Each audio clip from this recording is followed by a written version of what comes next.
शादियों के अंदर माइयों और मेहंदी की जाती है और लोग फिर उस पर जुल्म वाले जुल्म ये होता है कि उसको फिर शरीयत के साथ या शरीयत में जायज होने के लिए कहते हैं। ये बात याद रखो, माइयों, मेहंदी या जितनी भी ये रसूमात होती हैं, ये मुआशरती रसूम हैं, इनका इस्लाम और शरीयत के साथ ताल्लुक कोई नहीं। अब जहां तक ये बात है कि ये गैर शरई है कि नहीं, देखो अगर इनके अंदर खिलाफे शरा काम हो रहे हैं, बल्कि खिलाफे शरा होते हैं,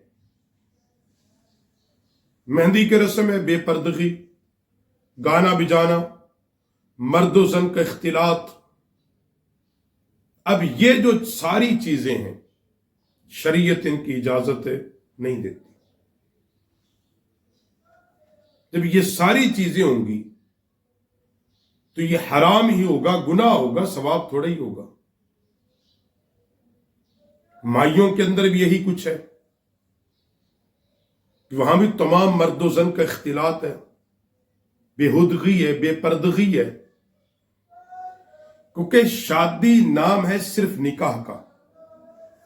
ये बात याद रखें कि मजलिस में गवाहों की मौजूदगी में निकाह यानी ऐलान हो जाए, शरई हिजाब के साथ बावकार अंदाज में रुखसती हो जाए, शबे ज़फाफ के बाद वलीमा सुन्नत है, बाकी सब खिराफात है। यानी लड़के की तरफ से शबे ज़िफाफ के बाद वलीमा सुन्नत है, बाकी इसके अलावा जितने भी हमने लवाजमात इकट्ठे करें ये खराफात हैं। इनको खराफात कहें, बिदत कहें, फजूल खर्ची कहें, ये एक रसूम है, शरीयत का इनके साथ ताल्लुक नहीं है। इसी तरह कोई शख्स ये कह दे कि मैं अपनी बेटी का निकाह फुला से मैंने कर दिया, या कुरान पाक की कसम उठा के कह दे कि मैंने फुला से किया है, तो क्या होगा? वह इससे निकाह नहीं हो जाता। कोई बंदा ये कह दे मैं फुला से अपनी बेटी का निकाह कर दूंगा, तो भी नहीं होगा। वो बेटी और बाप आजाद है, वो जहां चाहे उसका निकाह कर ले। या कोई कहे मैं कुरान पाक को गवाह बना के कहता हूं मैं तेरे बेटे के साथ या तेरे साथ अपनी बेटी का निकाह करूंगा, तो इससे निकाह मुनक्कद नहीं होता। निकाह की तमाम शरायत कुरान और सुन्नत ने बयान कर दी है।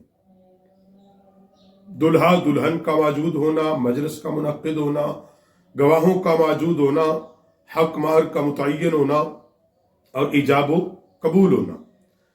अगर कोई किसी से वादा करता है तो उसको वादा खिलाफी का गुनाह जरूर है।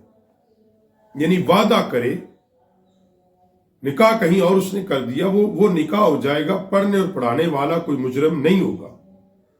उससे ये जरूर है कि वादा खिलाफी जो वो कर रहा है इसका उसको गुनाह मिलेगा।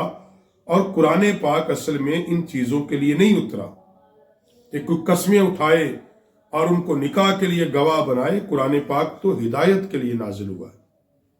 तिलावत करो, समझो, इसके अहकाम पर अमल करो। कुरान पाक इन चीजों के लिए, जैसे बाज जगह जी कुरान से उसने शादी कर ली, ये कुरान इसलिए नाजिल नहीं हुआ। कुरान पाक तो खालिसतन इसलिए कि यह हिदायत का सरे चश्मा है, अल्लाह का पैगाम है, ताकि बंदे इसको पढ़ें, समझें, अल्लाह का कुर्ब हासिल करें और अपनी जिंदगी को अल्लाह की अहकाम के मुताबिक गुजारें।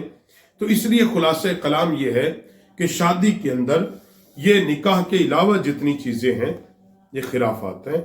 और इसी तरह बेटियों पर के साथ यह कि पाबंदी लगा देना और कहना कुरान से मैंने निकाह किया, या कसम देकर के मैं फुला से करा दूंगा और कहीं और अगर निकाह हो गया तो वो निकाह हो जाएगा, वो निकाह नहीं होगा। कहने से नहीं होता निकाह। निकाह उसी वक्त मुनक्किद होता है कि जब उसको बाकायदा कुरान और सुन्नत के ताबे रहकर किया जाए।